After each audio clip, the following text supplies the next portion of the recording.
तर नमस्कार विद्यार्थी मित्रांनो, आता या व्हिडिओमध्ये तुम्हाला जर या स्लाइडचं टायटल तुम्ही बघितलं तर इथे तुम्हाला दिसतात ज्योतिबा, महात्मा ज्योतिराव फुले. आणि महात्मा ज्योतिबांचा आज आपण जो टॉपिक डिस्कस करणार आहोत त्याचं नाव आहे सार्वजनिक सत्यधर्म, युनिव्हर्सल रिलिजन असं ज्याला आपण म्हणतो. आता इथे ज्योतिबा जे डिस्कस होणार आहेत ते वेगळ्या अँगलने आहेत.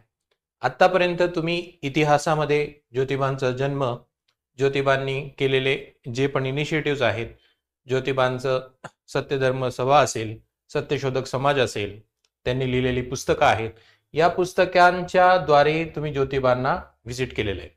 पण आज जो दृष्टिकोन तुम्हाला देणार आहे तो एक दार्शनिक किंवा तात्विक असं म्हणू आणि समाजशास्त्र किंवा सोसायटी अँगल, सोशिओलॉजिकल अँगल या दृष्टिकोनातून ज्योतिबांना आपण बघूया. असं का करतोय आपण? कारण की राज्यसेवेच्या नवीन अभ्यासक्रमाना अनुसार जी वर्णात्मक परीक्षा होणार आहे त्यामध्ये पेपर क्रमांक 7 किंवा त्याला आपण सामान्य अध्ययन 4 असं म्हणतो, ज्याचं नाव आहे नीतिशास्त्र, सचोटी आणि अभियोग्यता. यामध्ये जर तुम्ही पाहिलं तर एक छोटंसं वाक्य आहे आणि त्यामध्ये आपल्याला काय दिलेलं आहे की खाजगी आणि सार्वजनिक संबंधातील मानवी मूल्य, महान नेते, सुधारक आणि प्रशासक यांच्या जीवन आणि शिकवण यापासून धडे मूल्य रुजवण्यासाठी ज्या पण गोष्टी आपल्याला कारणीभूत ठरलेल्या आहेत त्यांचाही आपल्याला अभ्यास करायचा आहे. आणि जर समाज सुधारकांचा त्यांनी उल्लेख केलेला आहे तर MPSC मध्ये सर्वात इम्पॉर्टंट आपले ज्योतिबा होऊन जातात. म्हणून ज्योतिबांबद्दल आता आपण डिस्कस करणार आहोत आणि त्यामध्ये आपण स्पेसिफिकली त्यांचा सार्वजनिक सत्यधर्म याची संकल्पना काय ते बघणार आहोत. कारण की ज्योतिबांनी सत्याबद्दल सुद्धा बोलले, तर सत्य आपण कधीतरी पुढच्या एखाद्या व्हिडिओमध्ये घेऊ, पण इथे आपण सार्वजनिक सत्यधर्म याच्याबद्दल आपण समजून घेऊया. तर ज्योतिबांच्या तत्वज्ञानामध्ये किंवा ज्योतिबांच्या विचारांमध्ये आपल्याला 2 गोष्टींचा उल्लेख झालेला दिसतो. इतिहासामध्ये आपण जरी पाहिलं तरी आपण एका शब्दाला सामोरे जातो, त्याचं नाव आहे बुद्धिप्रामाण्यवाद किंवा त्याला आपण विवेकवाद असंही म्हणू शकतो. आणि दुसरा आहे अनुभववाद. कदाचित हा तुम्हाला एक वेगळा संकल्पना असेल. आता या सगळ्या संकल्पना, या दोन्ही संकल्पना सांगण्याचा जर तुम्हाला इथे मी एक थोड्या वेळात प्रयत्न केला तर आपण बुद्धिप्रामाण्यवाद किंवा विवेकवाद याची आपण चर्चा करूया. ठीक आहे. या तात्विक विचारांनी आपल्याला एक गोष्ट लक्षात घ्यायची आहे की कोणत्याही गोष्टीला, कोणत्याही विश्वास प्रणालीला किंवा कोणत्याही मूल्यांना केव्हा अर्थ होतो, जेव्हा तर्क त्याला एक्सप्लेन करू शकतो. तर्कला आपण लॉजिक किंवा दुसरं म्हणजे आपण त्याला रिझन सुद्धा म्हणू शकतो. लॉजिक, रिझन, तर्क एकच गोष्टीचा आपल्याला इथे काय समजून घ्यायचा अर्थ. उदाहरणार्थ आपण जर एखाद्या गोष्टीला म्हटलं की न्यूटनने जसं सांगितलं होतं की सफरचंद हा झाडावरनं पडला, तर त्याच्या मागे तर्क होता की गुरुत्वाकर्षण शक्ती. तर ही एक आपण म्हणू सायंटिफिक वे झाला किंवा शास्त्रीय पद्धत झाली समजवण्याची. तर एखाद्या गोष्टीला जर तर्क लावता येत नसेल तर आपल्याला त्या गोष्टीला अमान्यता द्यावी लागेल, हे ज्योतिबांच्या विचारातून आपल्याला दिसून येतं. आणि दुसरी गोष्ट अनुभववाद. आता या अनुभववाद किंवा हा जो तात्विक शाळा आहे किंवा हा जो विचार आहे अनुभववादाचा, ज्याला आपण इम्प्रिसिझम असं इंग्रजीमध्ये म्हणतो, तर अनुभववाद म्हणजे एखाद्या गोष्टीला योग्य, अयोग्य, नैतिक किंवा अनैतिक आपण केव्हा ठरवतो, जेव्हा इंद्रियांच्या द्वारे, इंद्रिय म्हणजे काय तर मला दिसतंय, मला त्याचा सुगंध येतोय, मला स्पर्श होतोय, या ज्ञानाद्वारे जेव्हा मला एखादी गोष्ट योग्य किंवा अयोग्य होते तेव्हा त्या गोष्टीला मी अनुभववाद असं म्हणतो. म्हणजे एखादी गोष्ट नैतिक आहे, एखादी गोष्ट अनैतिक आहे, हे मला कसं समजेल जर मला त्याचा अनुभव असेल. आणि हे आपण म्हणू पाश्चिमात्य तत्वज्ञानिक किंवा पाश्चिमात्य तात्विक शाळेमध्ये एक डेव्हलप झालेले खूप मोठे विचार आहेत. आणि या दोन्ही विचारांना एकत्रितपणे सांगण्याची हिंमत लागते आणि ती फक्त आणि फक्त ज्योतिबांच्या विचारातून आपल्याला दिसून येते.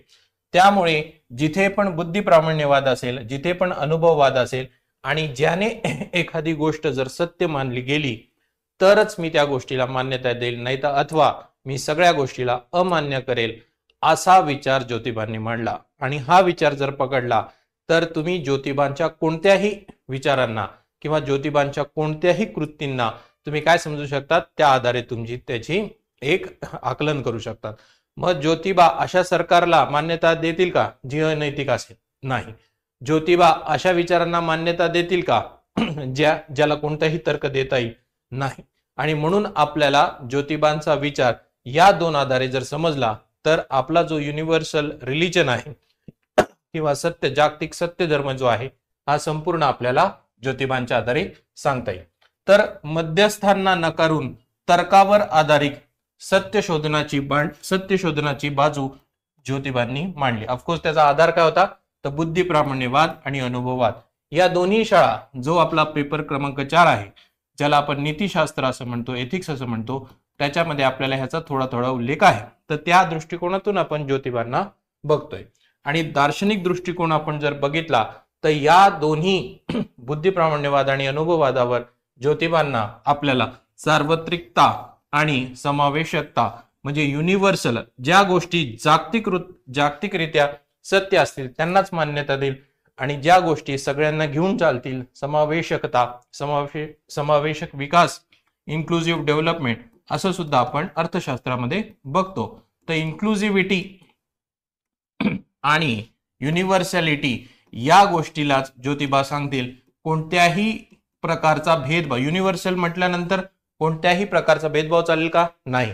एकाला सत्य आहे तर सर्वांना ते सत्य आहे आणि सगळ्यांना घेऊन चालेल असा एक तात्विक आधार आपल्याला ज्योतिबांच्या विचारातनं दिसून येतो. ठीक आहे. तर ज्योतिबांचा आपण जर ऐतिहासिक विचार केला तर या गोष्टी तर थोडक्यात आपल्याला माहिती आहे की ते एक समाज सुधारक आहे आणि हिंदू रूढी परंपरांवर त्यांनी काय केलेली आहे? टीका केलेली आहे. मग त्यांचे जे मूल्य असतील ते मूल्य कोणते? स्वातंत्र्य, आणि स्वातंत्र्य एका विशिष्ट वर्गाला का? नाही, सगळ्या वर्गाला. समता, इक्विटी, सगळे बरोबर आहे, आणि न्याय म्हणजे जस्टिस, यावर जो धर्म असेल त्या धर्मावर ज्योतिबा काय करतील? त्या धर्माला ज्योतिबा मान्यता देतील. त्याच्यानंतर जी जातीनिहाय दडपशाही आणि आळा घालण्याचा प्रयत्न ज्योतिबांनी कशाच्या आधारावर दिलेला आहे? तर्कशुद्ध किंवा आपण म्हणू रॅशनलिझमच्या आधारावर त्यांनी दिलेला आहे. तर्क देतील, काहीतरी त्याला ते एक कारण देतील. मग जर तुम्ही वेदकडे गेले, जर तुम्ही उपनिषदांकडे गेले तर ज्योतिबा म्हणतील की त्यांच्या त्या गोष्टीला काहीही ठोस आपण म्हणू पुरावा नाही किंवा तर्क नाही, म्हणून त्या गोष्टी त्या पूर्णपणे काय करणार आहेत? नकारणार आहेत. आणि सर्व समावेशक धार्मिक चौकटीद्वारे सामाजिक न्यायाला ते एक पद्धतीची चालना देतील. हा विचार त्यांच्यावर देतील. म्हणजे आपल्याला जर GS4 एथिक्स वर लिहायचं असेल तर आपल्याला कोणते शब्द आले पाहिजे? आपल्यामध्ये बुद्धिप्रामाण्यवाद, अनुभववाद आला पाहिजे आणि तर्काच्या आधारे दिलेलं आपल्याला एक त्यांचं कारण किंवा तर्काच्या आधारे एखाद्या गोष्टीला मान्यता अमान्यता दिली पाहिजे. आता हिंदू धर्माचा जेव्हा ते नकार करतात, ठीक आहे, किंवा जातीनिहाय विषमता कायम ठेवल्याबद्दल वेद आणि स्मृतीवर जेव्हा ते टीका करतात, याचाच अर्थ असा आहे की सगळ्या दृष्टिकोनातून किंवा सगळ्या धर्माचा विचारांना ते काय देणार आहे? प्राधान्य देणार आहे. म्हणजे एखादा विचार एखाद्या जातीमधनं येत असेल तर तो संपूर्णतः चूकही नसेल, संपूर्णतः बरोबर नसेल, पण तो काही प्रमाणात बरोबर आहे. मग त्याला बोलण्याचा हक्क दिला पाहिजे, त्याला समजून घेण्याचा हक्क दिला पाहिजे आणि म्हणून त्याला कोणत्याही त्याच्यावर दडपशाही नाही आली पाहिजे, याचा विरोध ज्योतिबा करतील. मग आपण म्हणू की कर्मकांड प्रथा ज्या आहेत त्यांनाही ते पूर्णपणे विरोध करणार आहे. कारण कर्मकांड म्हणजे जुन्या जन्माच्या, त्याला काही तर्क देता येत नाही. जुना जन्म कोणी पाहिला आणि नवीन जन्मामध्ये त्याचा आधार कोणाला देता येईल? त्यामुळे अशा गोष्टींना सुद्धा ज्योतिबांच्या विचारातनं आपल्याला नकारात्मक आलेली दिसेल. त्याच्यानंतर आपण जर पाहिलं तर सार्वत्रिक धर्माचं दर्शन त्याच्यामध्ये दिसतं. आता इथे जर तुम्ही एक चित्र पाहिलं तर इथे एक व्यक्ती दिसतोय, त्याला एखादी वस्तू दिसते आणि ती किती प्रमाणात दिसते? त्याला 4 प्रमाणात दिसते. म्हणजे तो एका दृष्टिकोनातून एखादी गोष्ट बघत असेल तर ती योग्य आहे. आणि दुसरा इथे जर व्यक्ती पाहिला तर त्याला तीच वस्तू किती प्रमाणात दिसते? 3 संख्यात्मक त्याला त्या गोष्टी दिसून येत आहे.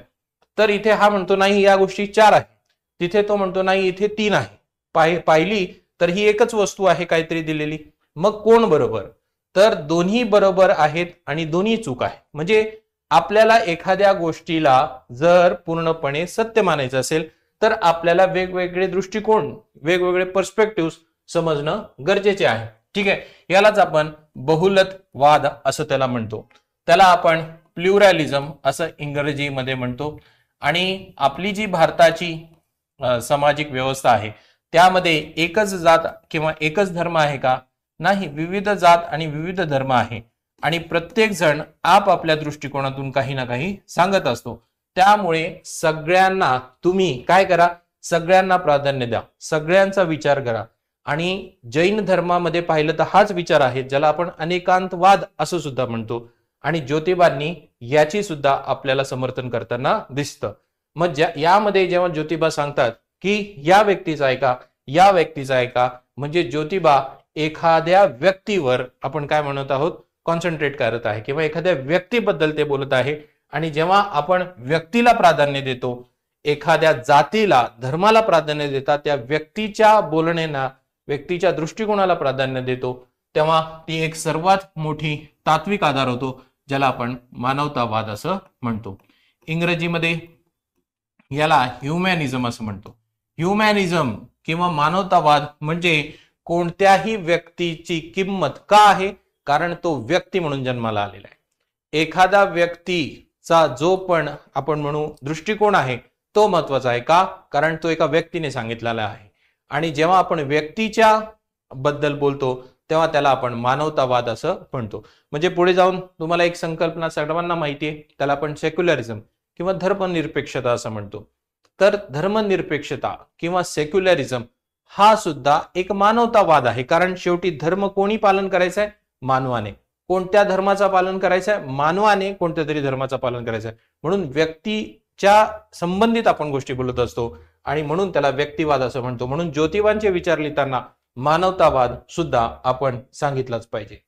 त्याच्यानंतर आपण जर पाहिलं तर जो मुद्दा मी ऑलरेडी बोलला होता की धर्मनिरपेक्षता आणि सेक्युलर ओरिएंटेशन किंवा सेक्युलर ओरिएंटेशन असं म्हणतो, तर ज्योतिबांच्या विचारांमध्ये आपल्याला हा दार्शनिक दृष्टिकोन सुद्धा दिसून येतो.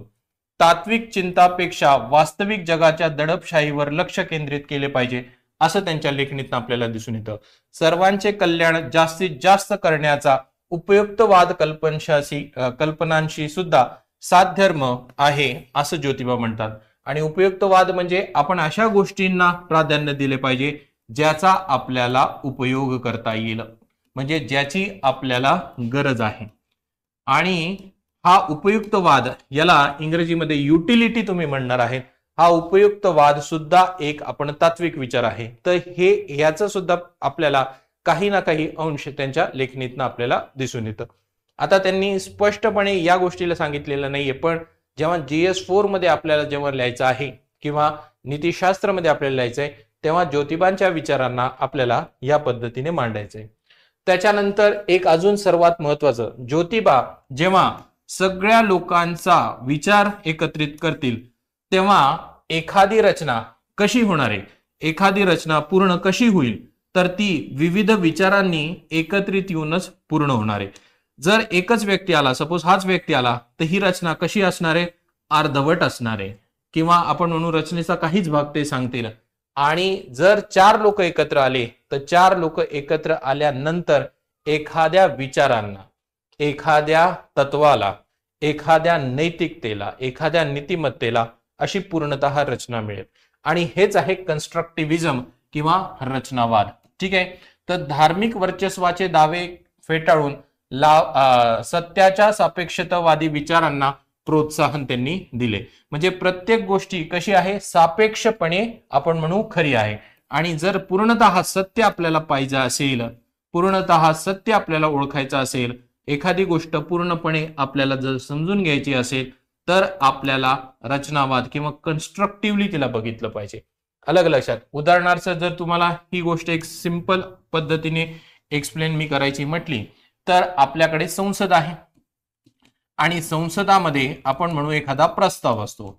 आता या प्रस्तावाला 2 लोक याच्या चर्चेला असतात. एक जे असतात सरकारी पक्षामध्ये आणि एक जे आहे विरोधी पक्षामध्ये. ठीक आहे, आता विरोधी पक्ष आणि सरकारी पक्ष यांच्यामध्ये आपण जर चर्चा संसदेत पाहिली तर सरकारी पक्ष जर एखादा कायदा बनवत असेल तर विरोधी पक्ष त्याचा विरोध करत असतो की याच्यामध्ये त्रुट्या काय आहेत किंवा हा का आला पाहिजे नाही. आणि मग दोघांच्या चर्चेने जेव्हा एखादा कायदा बनतो तेव्हा तो कायदा कशासाठी उपयुक्त असतो, त्या कायद्याचा उपयोग सर्वात बेस्ट कधी होऊ शकतो, किंवा जेव्हा दोघांचा जो विचार आहे त्या दोघांच्या विचाराला आपण जागा दिली. सरकारी पक्षाचं जर ऐकलं आणि त्याने कायदा काढला तर तो कदाचित लोकांच्या विरोधात जाऊ शकतो, कारण सरकारमध्ये असणाऱ्या लोकांना कदाचित लोकांचं काय भलं आहे समजत नाही, ते स्वतःचं सरकार कसं योग्य चालेल यासाठी ते हे करू शकतात, त्याला प्राधान्य देऊ शकतात. पण विरोधी पक्ष ज्याला पाहिजे की ही सरकार व्यवस्थित काम करू नये, त्यांचा राजकीय दृष्टिकोन जरी असला तर मग राजकीय दृष्टिकोन किंवा सरकारच्या एखाद्या कायद्याला विरोध कधी करतील तर ते विरोध करतील लोकांना काय योग्य आहे ते सांगून.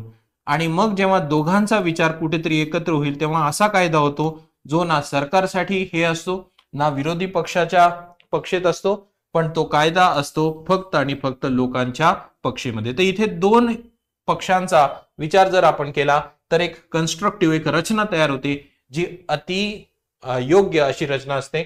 आणि तेच जर आपण लोकांचा विचार केला तर एखादी रचना तत्व कधी होऊ शकते योग्य हे आपल्याला ज्योतिबांच्या विचारातनं दिसून येतो. म्हणून ज्योतिबा काय म्हणतात की जे जातीय भेद करता आहेत, जे कोणत्या तरी धर्माच्या आधारे एखाद्या लोकांना दडपून टाकत आहे, त्या दडपशाहीला मी विरोध करतोय. आणि त्यामुळे रचनावाद किंवा कन्स्ट्रक्टिव्हिजम सुद्धा एक महत्वाची फिलॉसॉफी किंवा एक तात्विक विचार त्यांच्या लेखणीतनं आपल्याला दिसून येतो. त्याच्यानंतर जर ज्योतिबांचा एक सखोल विचार आपण केला तर ज्योतिबांच्या विचारांमध्ये आपल्याला कांटियन एथिक्स, आता हे कांत कोण होते, ते इमॅन्युअल कांत. आणि या चित्रामध्ये जर तुम्ही पाहिलं तर इथे एखादा व्यक्ती आहे, तो एखाद्या व्यक्तीला कसा म्हणून वापर करतोय, त्याच्या यशासाठी किंवा त्याच्या मार्गामध्ये त्याचं एक साधन म्हणून तो वापर करतोय.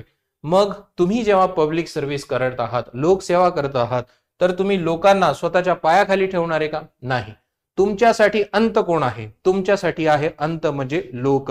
तुमची सेवा म्हणजे ही लोकसेवा. आपला लोकसेवा आयोग असं आपण ज्याला म्हणतो, त्यामध्ये निवड अशाच अधिकाऱ्यांची करायची आहे जे लोकांसाठी समर्पित असतील. आणि त्यामुळे कांतियन एथिक्स जर पाहिलं तर कांतियन एथिक्स आपल्याला काय म्हणतं की व्यक्तींना साधन म्हणून नव्हे तर शेवट म्हणून मानले पाहिजे. तुमचं जे अंतिम ध्येय आहे ते स्वतः एखादा लोकसेवा आहे. लोकांचा वापर करून जर तुम्ही पुढे जाणार असाल तर तो उपयोग स्वार्थी आहे. राजकीय लोकांचा आपण जर पाहिलं तर आपल्याला ते कसा वापर करतात की मतदान झाल्यानंतर ते दुसऱ्या लोकांची चिंता करत नाही. मग राजकीय लोकांचा अर्थ किंवा त्यांचं आयुष्य वेगळं असतं. आपल्याला महत्व आहे सरकारी नोकरी. तर या सरकारी नोकरीचे उद्देश जर आपण एक पाहिला तर लोक तुमच्यासाठी शेवट आहे. तुमचं समर्पण या लोकांसाठी आहे, यांना पुढे घेऊन जायचंय. आणि तुम्हाला या चित्राचा अर्थ असं समजला पाहिजे की तुम्ही लोकांचा वापर साधन म्हणून करू नये. तर कांतने हा विचार मांडला होता. आणि जेव्हा ज्योतिबा सांगतात की लोकांना तुम्ही काय करा, लोकांना तुम्ही मूल्य द्या, लोकांच्या विचारांना तुम्ही बघा, लोक काय म्हणता आहेत किंवा धर्माच्या विरोधात किंवा जी दडपशाही आणलेली आहे त्याला पूर्णपणे तुम्ही जर विरोध करत आहात तर डेफिनेटली कांतियन एथिक्स सुद्धा ज्योतिबांच्या विचारांमधून आपल्याला दिसून येतो. तर आपल्याला सगळ्या दृष्टिकोनातून एक ज्योतिबांची जी युनिव्हर्सल रिलिजन आपण जे पाहिलंय हे आपण जर पाहिलं तर हे या विचारातनं दिसून येतं.